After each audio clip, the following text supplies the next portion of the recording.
Lisa Ziegert was a young teacher working at her second job at a small shop in Agawam when she was abducted and killed in 1992. Her killer has never been found. Now, through an amazing application of DNA evidence, there's fresh hope this case could be solved. Connecting Point correspondent Carolee McGrath spoke with Hamden District Attorney Anthony Gallooni to find out more. The murder of Lisa Ziegert happened some 24 years ago, back in 1992. Her body was discovered on Easter Sunday of 1992. And since then, there's been no arrest, and it's been an unsolved case. And at the beginning of my tenure as district attorney last year, it was a case that certainly was a focus. It's a well-known case. It was an awful, awful tragedy. So over the time that I've been DA, I've had the opportunity to meet with the family and Ms. Ziegert's parents. But more importantly, we focused on this case and many other unsolved cases. Those cases never go cold. They never get forgotten about by my office. And we actually have an unsolved case unit that focuses on these cases. And the Ziegert case is one that I think stands out for many reasons. And most significantly, we have a DNA profile for the offender.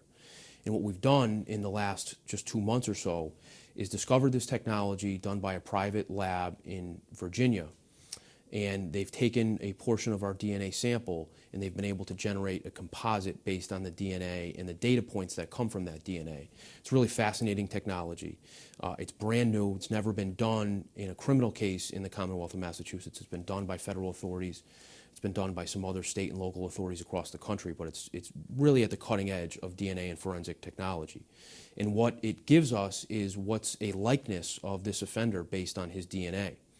It also gives us some very specific criteria, some characteristics of this person. Tell us about those characteristics and what the suspect you believe would look like. Sure. So based on this DNA profile, Parabon Labs and what they call this snapshot technology gives us the person's hair color. So we know he has medium brown hair.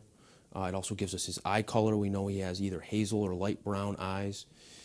It also gives us a face structure, a face shape, which is put into that composite. It gives us an ancestry, which is really compelling because it can drill down so specifically as to tell us that this person is likely about half of descent from Northern Europe and half from Southern Europe.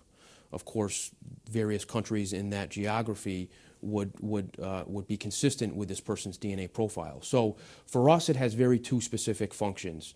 Of course, with the objective being to make an arrest and have a successful prosecution.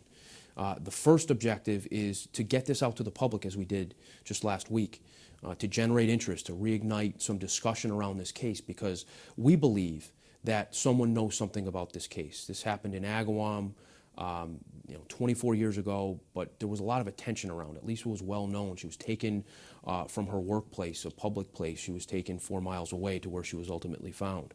So someone had to see something, or people had to see something about this offense that can lead us in the right direction in terms of the investigation. So that's been very important in generating leads. The second aspect of this is we're really so confident in this technology that it can help us narrow down and focus our investigation. So we know if someone, for instance, who's of African American descent or Latino background, that he is not this suspect who deposited this DNA. So it really has some very significant uses for us. But it is a guide. I mean, when you look at that picture, people, it could jog somebody's memory. Oh, I remember a guy who looked like that. But it's not an exact science, right? It helps your investigators, but certainly it narrows things down. Correct. It's not necessarily a photograph of this person. No. It is generated as a composite sketch, just like a sketch artist, when he speaks with an eyewitness, generates what's a likeness by and through the information given by the eyewitness. This is a genetic composite. This is our eyewitness is the DNA, and what's produced is this composite. Again, it's a likeness. It's an approximation based on science, based on real aspects that are gleaned from this DNA. But again, it's not an exact photograph. Has this been successful in other cases around the country, this new technology? And it's called DNA phenotyping? Phenotyping is the science, is the science name under which this particular testing falls. It's in the world of forensics, this is cutting edge, and it's done by Parabon Nanolabs in Virginia. It's been used, as I mentioned, across the country in some cases, similar high-profile cases where DNA has been collected, but there's no match, there's no profile match to the DNA that investigators have. It has generated leads in other cases. I'm not sure, quite frankly, if it's led to some sort of arrest or it's attributable to a successful arrest and prosecution. I don't know. So the DNA that it has been collected never matched anything in the local system, state system, federal system. So is it possible this could have been a one and done guy who went out there and did this? Is it possible this could be a serial killer who's never been caught? Anything is possible. We have taken this DNA profile and run it against every known DNA database internationally. I mean, this has been run by Interpol. It's been run by every national and state database here in this country, and unfortunately, it's turned up no profile. So, you know, the possibilities are really sort of endless as to whether or not this is someone who did this once, someone who has evaded prosecution, arrest in any other case.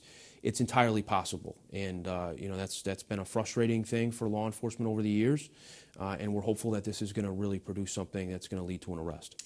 Tell me a little bit about the different investigators who've worked on this over the years. Now, obviously, some of them might be retired. It's been a long time, but to them, I'm sure they've taken it personally. For everyone involved, this becomes emotional to some degree. I think, like any case, any murder case, you know, there's such a tragic loss of life. There's a family that's deeply affected by it. You can't help but somehow get emotionally and personally invested in the case. So over the 24 years, there's been various state police detectives who have worked on this through the district attorney's office. I know my predecessors, the former district attorneys who have worked on this case. This is one they don't forget about, and I frankly have conversations with them sometimes about some of the progress and some of the things that have been made public.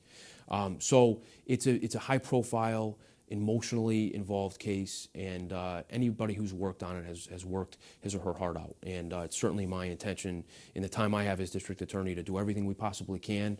I think this is a demonstration of that, and we're very hopeful that we're gonna have an arrest and a prosecution in the near future. And you've met recently with the family as well? I have several times. I've met Lisa's brother and sisters and her parents several times, and they're wonderful people. So as far as suspects go, are there a bunch of them? Are there certain ones? Can you share with us in which direction the case is now that you have this sketch? Needless to say, this is an ongoing investigation, and I won't share any specifics around suspects or anybody who's been identified specifically. But as you can imagine, over 20 plus years of investigation, there's a number of persons of interest, people who have been talked with and eliminated as suspects. This has generated hundreds and hundreds, maybe at this point 1,000 leads. Just in the last Week several days, yeah. yes, since we've made this announcement. We set up through my office, the district attorney's office, a Ziegert tip line staffed by state police detectives who work at my direction, and the phone has almost literally not stopped ringing. And that's great. That's what we want. That's what we hoped for. And I would encourage the public more so to continue to think about this, look at this sketch, and anything that they deem valid, to please give us a call and let us know so it can be vetted. Anthony Gallooni, thank you so much for coming in and bringing us up to date on this latest in this case. Thank you. Thank you.